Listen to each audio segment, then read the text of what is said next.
राधे राधे। कैसे हैं आप सब लोग? बढ़िया बढ़िया ही रहना, मस्त स्वस्थ सुखी होंगे, सदा खुश रहना और सदा व्यस्त रहना। तो आज मैं आप लोगों के साथ 3-4 बातें शेयर करना चाहती हूँ, जो कि कुछ कुछ सच्ची बात है, कुछ कुछ जो मैंने वीडियो देखी है वो है। तो ऐसे ही मेरे मन में चलता है कुछ, जैसे मैं वीडियोस देखती हूँ ना, आप लोग भी देखते हैं, और हो सकता है जो बात मैं यहाँ पर बोल रही हूँ आप लोगों ने भी वो देखी होगी। तो यहाँ पे मैं आप लोगों के साथ शेयर करना चाहती हूँ। शेयर इसलिए करना चाहती हूँ क्योंकि घर पर अकेली रहती हूँ, तो जो मैं वीडियो देखती हूँ तो उस पर मैं थोड़ी देर के लिए सोचती हूँ कि जो लोग कर रहे हैं आजकल, या जो भी इस तरह का समय ये जो चल रहा है, ये ठीक है या गलत है, क्या है।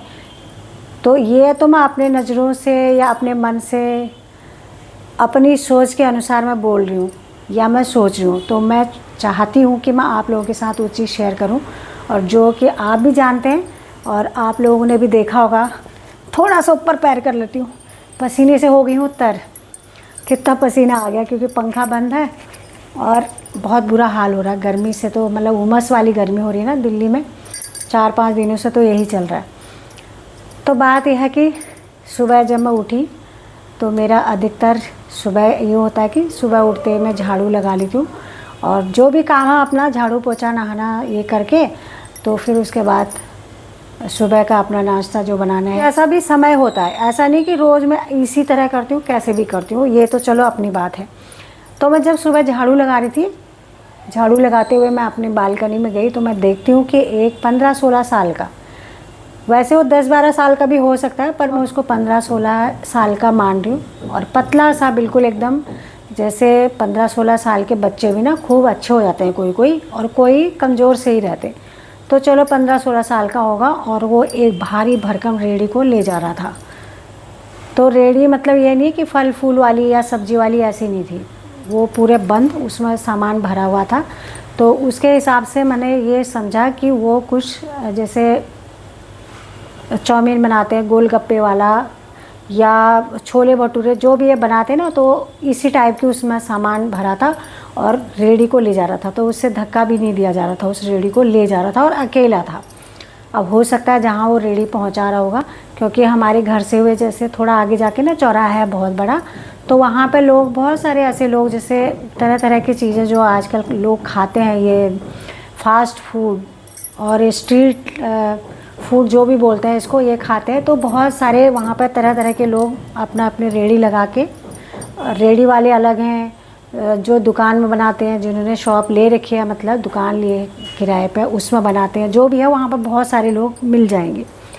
तो उस लड़के को मैंने बहुत दूर तक जाते हुए देखा, तो मेरे मन में ये आया कि देखो आज के ज़माने में आज के बच्चे, देखो अधिकतर बच्चे छोड़ो, बूढ़े जवान सब जो है ना मोबाइल पर, थोड़ा भी उनके पास समय मिलता है फट से मोबाइल निकालते हैं, उसमें कुछ ना कुछ देखने लग जाते हैं।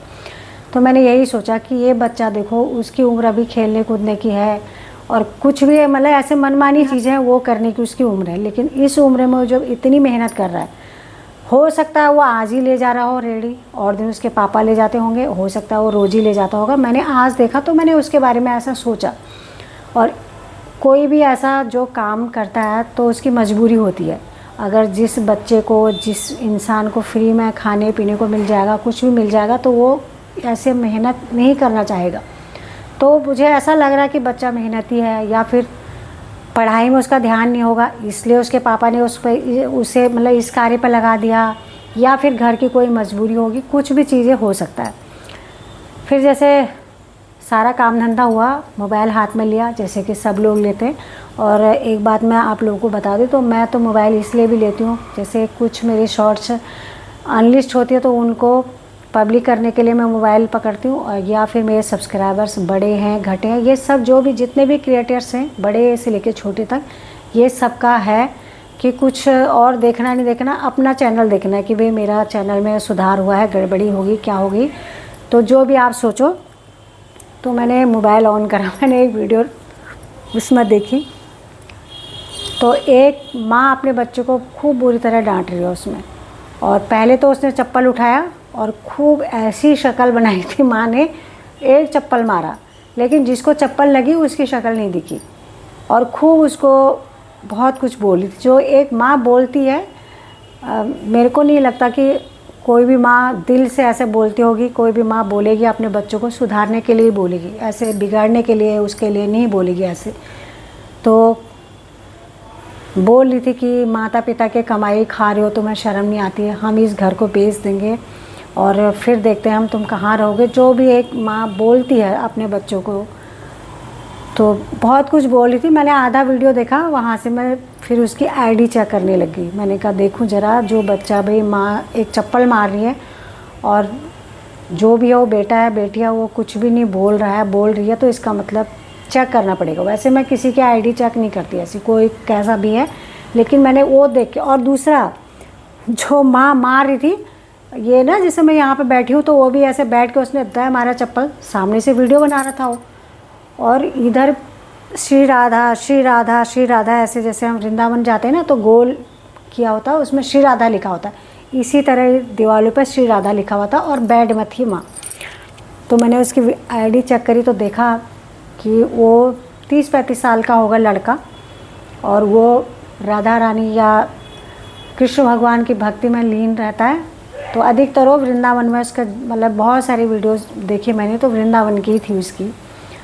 तो कहने का मतलब यह हो सकता है अभी ये जो वीडियो बनाता है या जो कृष्ण भक्ति में राधा रानी की भक्ति में लीन रहता है, तो उसमें उसका गुजारा नहीं होता होगा, और घर वाले बोलते होंगे भाई ये तू कर रहा है, इसके साथ साथ कुछ अपना नौकरी भी कर, और नहीं करता होगा तो कुछ तो दिक्कत होगी। इसीलिए वो माँ ने वैसे रूप में बिल्कुल एकदम भयानक रूप बना के एक चप्पल मारा उसको, और उस लड़के ने चूं तक नहीं करा। हो सकता है जो वो भक्ति भाव में डूबा हुआ है उसकी वजह से उसके अंदर जो माँ को क्रोध आया था उस तरह का क्रोध उसे नहीं आया है, या फिर उसे लग रहा होगा भाई मैं कोई कमाई नहीं करता हूँ, जो माँ बोल लिया मेरे को सुनना है और सुनना चाहिए। कुछ भी हो सकता। मतलब अब आप देखो, एक 15-16 साल का लड़का मेहनत कर रहा है, वो मेहनत करेगा, अपना भी खाएगा, अपने माता पिता के लिए भी मेहनत करेगा, अगर वो रोज़ कर रहा होगा तो। मैंने तो आज ही देखा।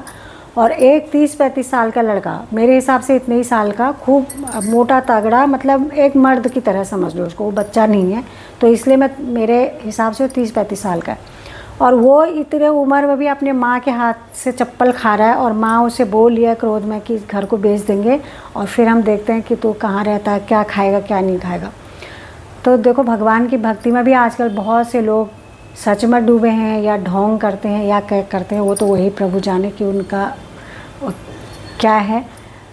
तो देखो, एक साधु संत जिसने अपना पूरा जीवन प्रभु के चरणों में समर्पित कर दिया होता है, तो वो संत भी भिक्षुक के रूप में गृहस्थों के द्वार पे ही आते हैं, क्योंकि ये उदर पोषण करना ज़रूरी है जब तक इंसान जिंदा है। चाहे वो भगवान को पूजे, चाहे वो कुछ भी करे, पहले कहते हैं ना, पहले आत्मा फिर परमात्मा। जब तक इस पेट में, चाहे भरपेट मत खाओ, एक टुकड़ा ही खाओ, पानी पी लो, तभी भजन होगा। भूखे पेट कुछ भी नहीं हो सकता, ना भजन होगा, ना मनन होगा, ना कुछ काम होना काज होगा। जिसको जितना पेट में उसका थोड़ा बहुत अन्न जाएगा तभी उसका कोई भी काम हो सकता है। तो जब संत अपना भी भक्ति का मार्ग अपने लिए तो उन्होंने चुना ही है। वो जो संसार में हम लोग रह रहे हैं, तो हमारे लिए भी वो जो भक्ति कर रहे हैं, उनकी भक्ति की वजह से हमें भी कुछ ना कुछ मिलता है।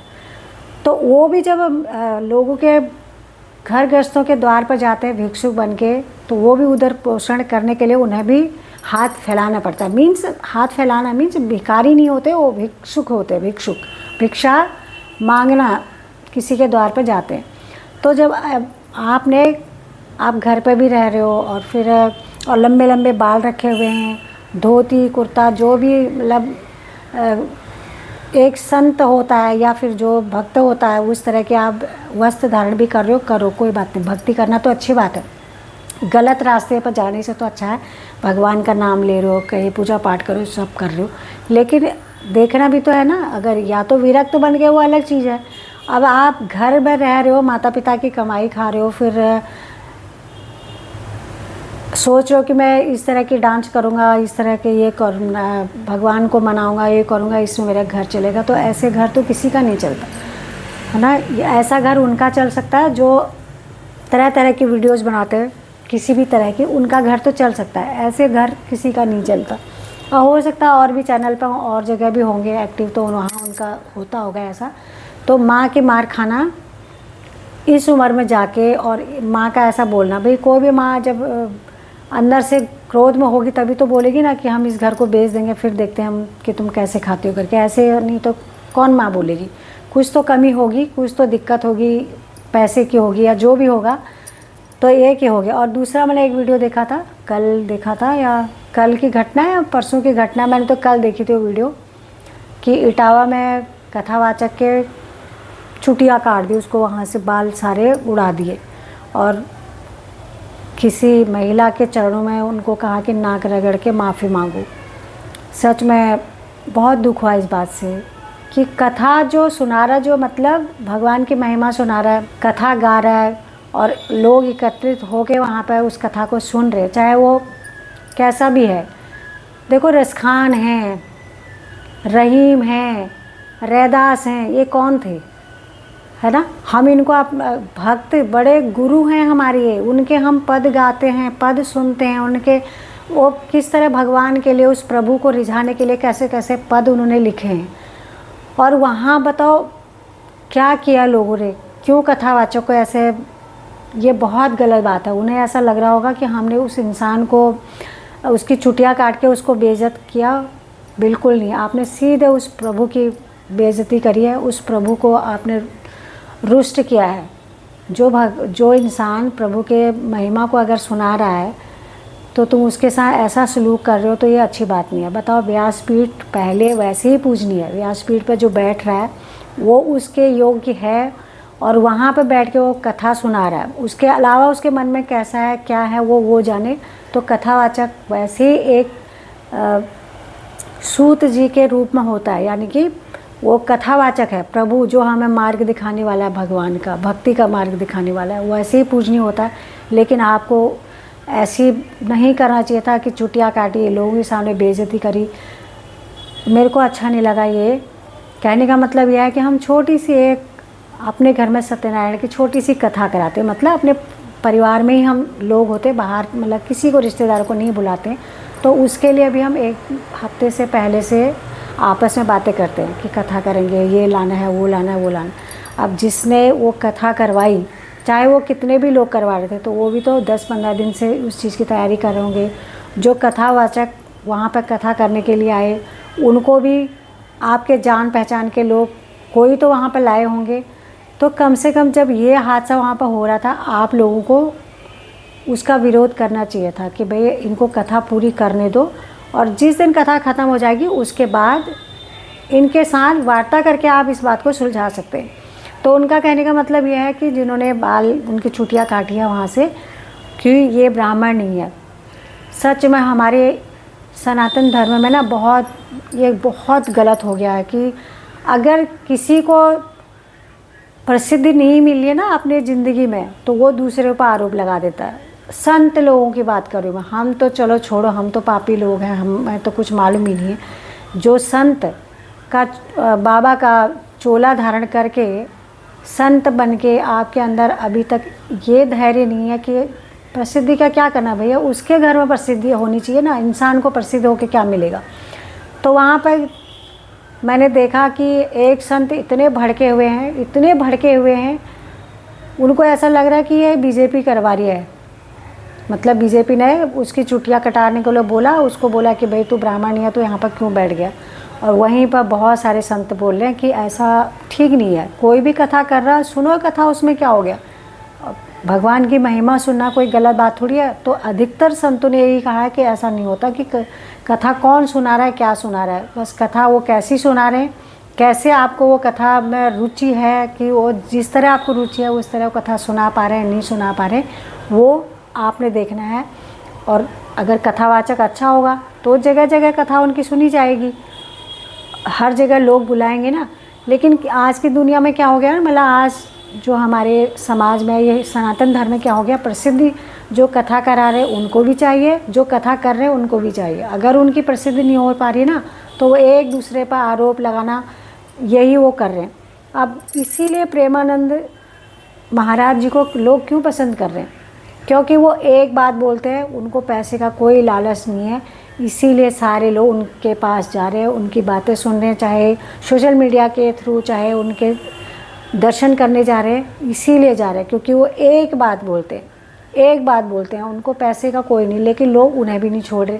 कहीं ना कहीं से कोई संत उनके ऊपर कोई बात बोल दे रहा, कोई आम इंसान उनके बारे में कोई भी वीडियो बना दे रहा, कुछ भी गलत साबित करने के लिए उनके साथ भी लगे हुए हैं। लेकिन होता यह है कि जो सच्चा होता है ना, आप उसके लिए एड़ी चोटी का जोर लगा लो, उसको बदनाम आप कर ही नहीं सकते हो, कोई भी इंसान है। तो एक बात ये होगी। और दूसरी, बांके बिहारी की मैंने एक वीडियो बनाई थी, मैं बोल रही थी कि अगर वहाँ पे कॉरिडोर बन जाएगा तो उन लोगों को ये डर है कि भाई हमारा तो आज तक इन्हीं से चलता है, तो अब ये नहीं चल पाएगा। अगर सरकार कॉरिडोर बनाएगी तो और भी बहुत सारे नियम बना देगी। तो मैंने तो कुछ ही बोला था, लेकिन बोल रहे कि सालाना 500 करोड़ करीब वहाँ पे इतनी धनराशि जमा हो जाती है, प्लस सोना चांदी और जो भी चढ़ावा आता है वो अलग आता है। तो आप बताओ, जिसे बैठे बिठाए और दूसरों को थप्पड़ मारते हैं, मुक्का मारते हैं, धक्का देते हैं, कुछ भी बदतमीजी करते हैं वहाँ पे, मतलब वहाँ पे बैठे हैं वो, और उनको 500 करोड़ की धनराशि सालाना जिन्हें मिलेगी तो उनको वो रोएंगे ही रोएंगे। बताओ, अगर उनके अंदर भक्ति भावना होती है ना, उनको बांके बिहारी जी की डर होता कि भैया देखो, हम चाहे बांके बिहारी उनके मुंह में थोड़ा ना डाल ले कि तुम, ना तो वो चढ़ाने वालों को बोल रहे कि भाई आओ मुझे चढ़ाओ। बताओ, त्रिभुवनपति को क्या चढ़ा सकते हैं हम? हमारे पास क्या है? जो कुछ भी है सब तो उन्हीं का है। लेकिन ठीक है, एक आस्था है, कोई भी चढ़ा रहा है, तो बांके बिहारी जी क्या बोल सकते हैं, है ना। लेकिन जो अब ये हो रहा है ना, तो ये बांके बिहारी जी की ही मर्ज़ी से हो रहा है। कॉरिडोर बनाने के लिए कह रहे हैं वो गोस्वामी, जो गोस्वामी बताओ कब से उनकी सेवा में वहाँ पे रहते हैं, उन्हीं का भोग लगा रहे, पोशाक उनकी बदलते हैं, उनको स्नान कराते हैं, उनका श्रृंगार कराते हैं। तो उन गोस्वामी पे आज खुद ब्रिजवासी उन पर उंगली उठा रहे हैं। तो आम जनता जो बाहर से जा रही है, जिनको धक्के मारे, वो ब्रिजवासी जो है ना, वो भी बोल रहे हैं कि भैया हमें भी यहाँ पे मार पड़ती है, हम तो जाते ही नहीं वहाँ, बांके बिहारी के दर्शन करने नहीं जाते हैं, क्यों? हमें अच्छा नहीं लगता, वो धक्का मुक्का करते हैं। हम तो जाते हैं मंदिर की परिक्रमा करके, बस बांके बिहारी अगर दर्शन हो गए दूर से ठीक है, नहीं हुए तो हम परिक्रमा करके आ जाते हैं। तो ये बात जो यहाँ पर ना, हर ब्रिजवासी, मथुरा से जब गए हुए लोग दर्शन करने, वो भी ऐसे ही बोल रहे हैं। तो क्या हो गया ना, अब उन गोस्वामियों ने जो इतने वर्षों से, इतने पीढ़ी दर पीढ़ी जो सेवा करते आ रहे थे, अब इतनी बड़ी उनकी बेइज्जती हो रही है। तो ये क्या था? ये भी तो बिहारी जी का ही कृपा समझो।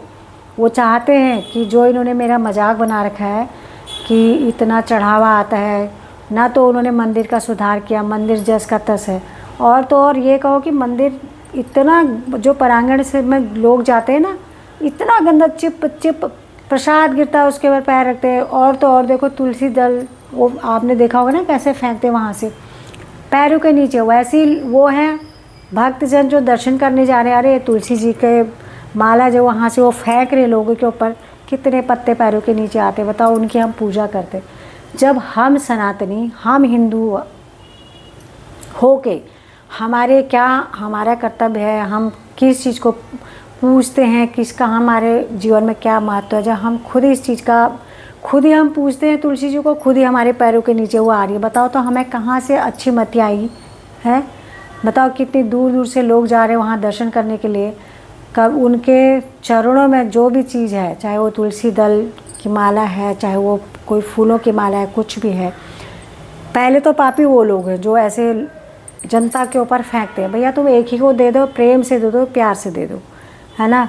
वो कम से कम उससे फूल टूट के पैरों के नीचे नहीं आएंगे। तुलसी दल जो है पैरों के नीचे आते हैं, कितना बुरा लगता है। प्रसाद गिर जाता है लोगों के हाथ से, पैरों के नीचे आ जाता है। तो प्रांगण ही इतना चिपचिपा, इतना गंदा हो रखा ना, बहुत ज़्यादा, कोई साफ़ सफाई नहीं, कुछ भी नहीं। तो वहाँ पर जो है बहुत ज़ोर का विरोध चल रहा है। नपाई तुलाई तो हो गई, वहाँ कॉरिडोर बनने वाला है। और जो उनके घर आसपास जितने भी घर टूटने हैं, उनको वो जितना मुआवजा मांग रहे हैं उतना मुआवजा उनको गवर्नमेंट दे रही है, फिर भी उनको संतोष नहीं है। संतोष इसलिए नहीं है कि जो सालाना 500 करोड़ या उससे अधिक की राशि जो उनके हाथ में आती है, उनको उस चीज़ का डर है। बताओ, जब इतने वर्षों से तुम इस धनराशि को अपने पास रख रहे हो और लोग बहुत सारी चीज़ें बोलते हैं ना कि बिहारी जी को गर्मी लग रही है, एसी देते हैं, कोई पंखा देता है, कुछ भी देता है, तो वो सारे उन चीज़ों को उन्होंने होटल खोले हुए हैं, होटलों में लगा देते हैं, अपने घरों में लगा देते हैं, तो उनके तो ठाट बाट हो रहे हैं। जो ठाट बाट बिहारी जी के होने थे उससे अधिक ठाट बाट वो गोस्वामी लोग कर रहे। तो भैया डंडा तो चलता है, एक बार जरूर चलता है, इस तरह चलता है किसी भी इंसान का। इसीलिए बोलते हैं कि उसके घर में देर है अंधेर नहीं। अगर किसी के साथ कोई ज़्यादा ही की अति हो जाती है ना, तो फिर उस अति का हिसाब किताब होता है, और ब्याज समेत सूद समेत होता है। तो जो बांके बिहारी का हम भी चाहते हैं कि भैया अगर कभी दर्शन करने जा पाएँ, रहे ज़िंदगी कभी जा पाएँ, नहीं तो हमारे तो बगल में ही है, ज़्यादा दूर थोड़ा ना जा सकते हैं हम, तो सुबह जाके शाम को दर्शन करके अपने घर भी आ सकते हैं। लेकिन होता वही है कि जो प्रभु चाहते हैं, अगर वो चाहें कि भैया आओ दर्शन करो, और ब्रज भूमि में पहुंचना ही बहुत भाग्य की बात है। तो जो भी होगा, एक बात और थी, मैं भूल गई, पता नहीं क्या थी। चलो अब ये वीडियो भी ज़्यादा हो गई होगी, मुझे नहीं पता कितनी बड़ी हो गई है। तो ये बातें हैं, आप लोग देखना। सच में मैं तो वीडियो देखती हूँ ना, घर पर अकेली रहती हूँ, तो इसलिए जो बात मेरे मन में आती है आप लोगों के साथ शेयर कर देती हूँ। और फिर जब मैं वीडियो एडिट करती हूँ तो कहीं कहीं पर मुझे ऐसा लगता है, वीडियो एडिट करके आपके पास पहुँचाने के बाद भी मुझे ऐसा लगता है कि मुझे ऐसा बोलना था या नहीं बोलना था। पर ये मेरे मन के भाव हैं, ये भाव जो आते हैं मेरे, मैं अपने मन से व्यक्त कर देती हूँ, आप तक पहुँचाने की कोशिश करती हूँ। और आप लोग जो भी देखते हैं, एक कमेंट भी नहीं आता मेरे को कि भाई अच्छा है, ये बेकार है।